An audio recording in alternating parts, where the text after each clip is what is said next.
Rise of the Tomb Raider is the second game in the Survivor trilogy and takes place a few years after the events on Yamatai. Lara Croft, now in a race against time, has to locate a legendary city that is said to hold a powerful artifact and claim it before the Order of Trinity does. The game was an overall improvement to the previous one and released several DLCs in the following year, including Blood Ties that is set in Croft Manor and a DLC that I'll be covering in a separate video. In this video, I've managed to put together as many Easter eggs, references, and any other points of interest that I could find. And if you do enjoy this, then subscribe, that way you can stay up to date on all future content I put up. Now it's time to go with Lara once again to find the mysterious city of Kitesh.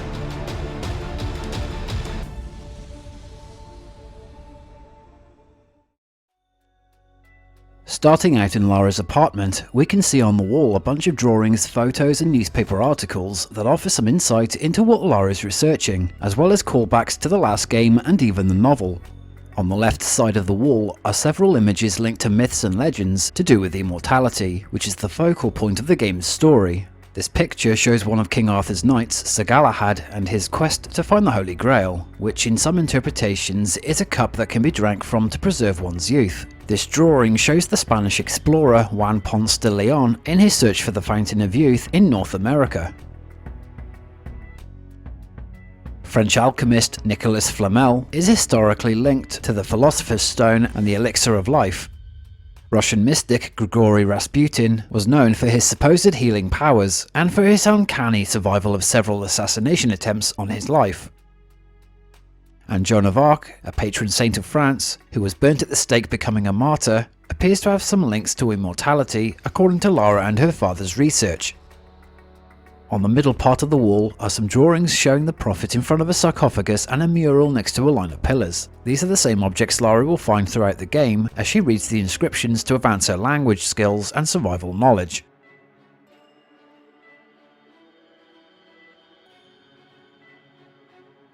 There's a newspaper clipping that mentions the death of a university professor and an ID badge belonging to a Trinity agent that are references to the events from the novel Tomb Raider: The 10,000 Immortals. And as a side note, the editor's name, Robert Klaus, is named after one of the art designers who made what he calls on his website's resume the Lara Croft Obsession wall textures. The newspaper article about an incident in a tube station and these ID cards are references to the Dark Horse comic book series.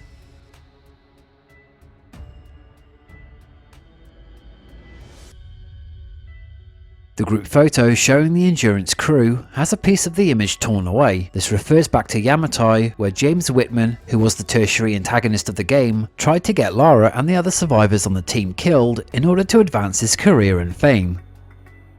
On the expedition screen, we can see in the background Lara's bow, a bundle of arrows in a box and a dartboard, showing us that Lara has been perfecting her marksmanship skills over the years in preparation for future adventures. If you play the game on February 14th, the loading screens may display the message "Happy Birthday Lara Croft."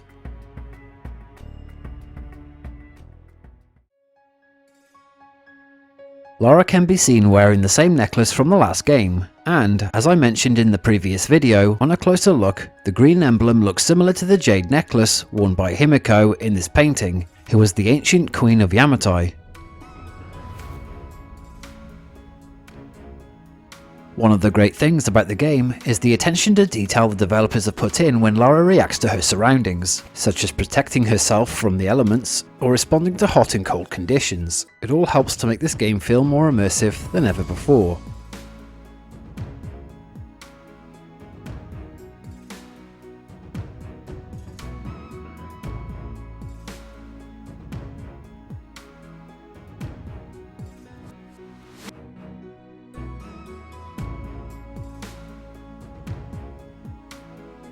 Once Lara acquires the grapple axe, you can return to the Syria level to discover an Easter egg. Within the main chamber of the Prophet's tomb, you can reach a new area where there is a Soul Reaver sword mounted on a wall, from the Legacy of Kain series, also made by Crystal Dynamics. The sword can even be wielded by Lara in Tomb Raider Legend.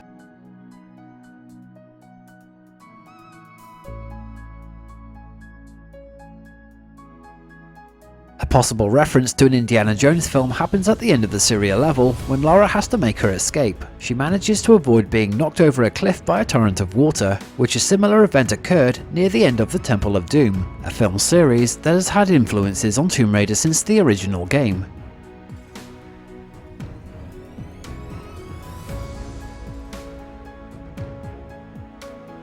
In the 20th anniversary edition, Lara can use this automatic machine pistol, called Hailstorm, that is based on the Uzis in the original games. The description reads that there is a nostalgic engraving, and when inspecting the weapon, you can see the engraving shows TRA, in celebration of 20 years of Tomb Raider.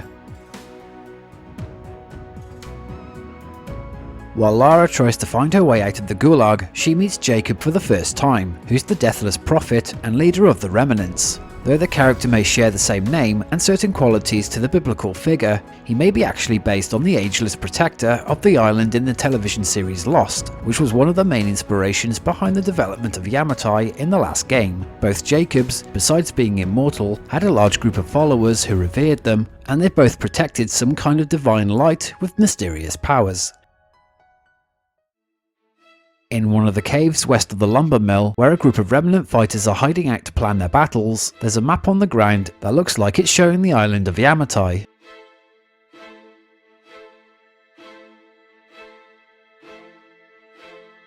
Now this one is supposedly an Easter egg, but there are disagreements about what this particular collectible relic is based on. You can find it inside one of the shacks, close to the trains in the copper mill, and Lara mentions that the pieces used for this game look familiar to her. It's most likely based on the puzzle video game Tetris, which was created by a Soviet software engineer back in the early 1980s. Perhaps it's a joke by the developers, who are implying that the designer of the classic game once worked in the Soviet installation before escaping Siberia and the remnant attack on the facility.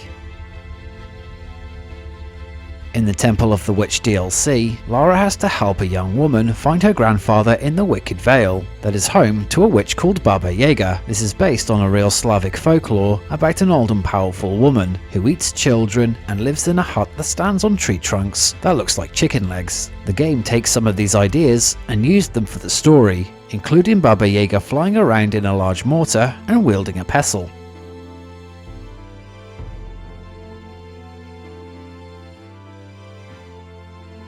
For one of the challenges in the Soviet installation, Lara has to destroy 10 red laptops, but you can find something unusual if you take a closer look at the screens. It shows a plane with the word Rivals next to it with a list of names below, but the curious thing is, amongst the face images is one showing Jonah. This doesn't have any relevance to the plot, and you're really only meant to destroy them, but I thought it was interesting the developers chose Jonah's mugshot over so many other random NPCs.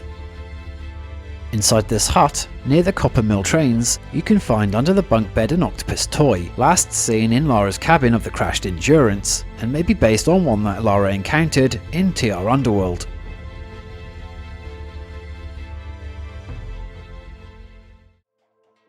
On the way back to the geothermal valley, after the battle in the Acropolis, there's a chair on this platform that Lara can interact with. When she sits down, it looks as if Lara is contemplating.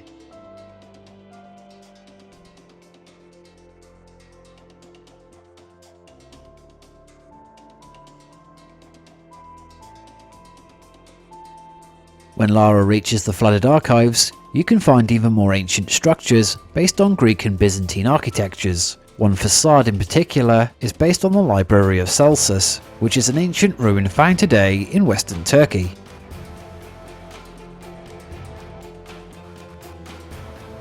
On the path towards Kitesh, Lara has to climb up this mechanical device called the Orrery. This may be a possible homage to the first Tomb Raider movie, where Lara, during the final part of the film, had to do something similar.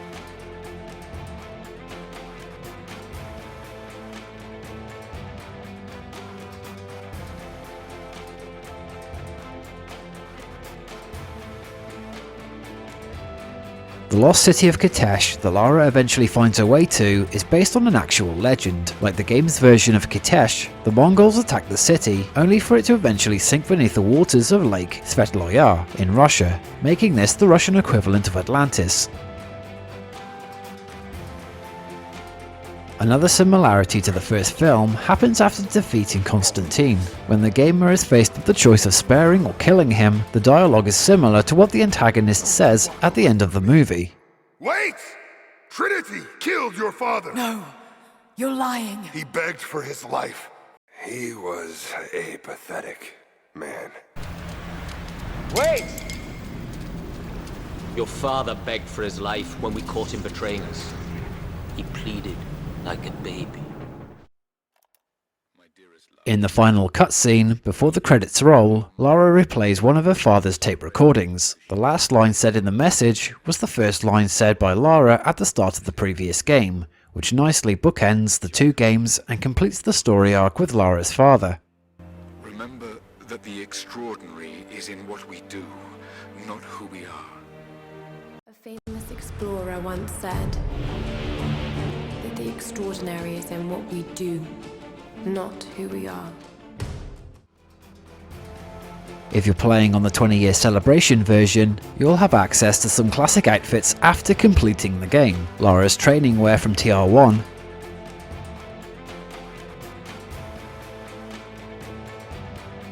the classic outfit of the series to which this model is based on from TR2,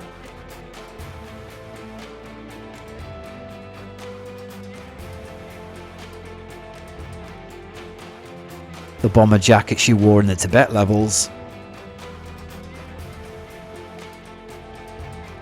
the catsuit from Chronicles,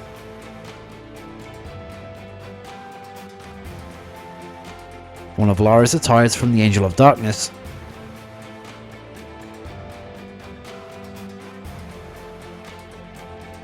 and her Antarctic clothing from TR3.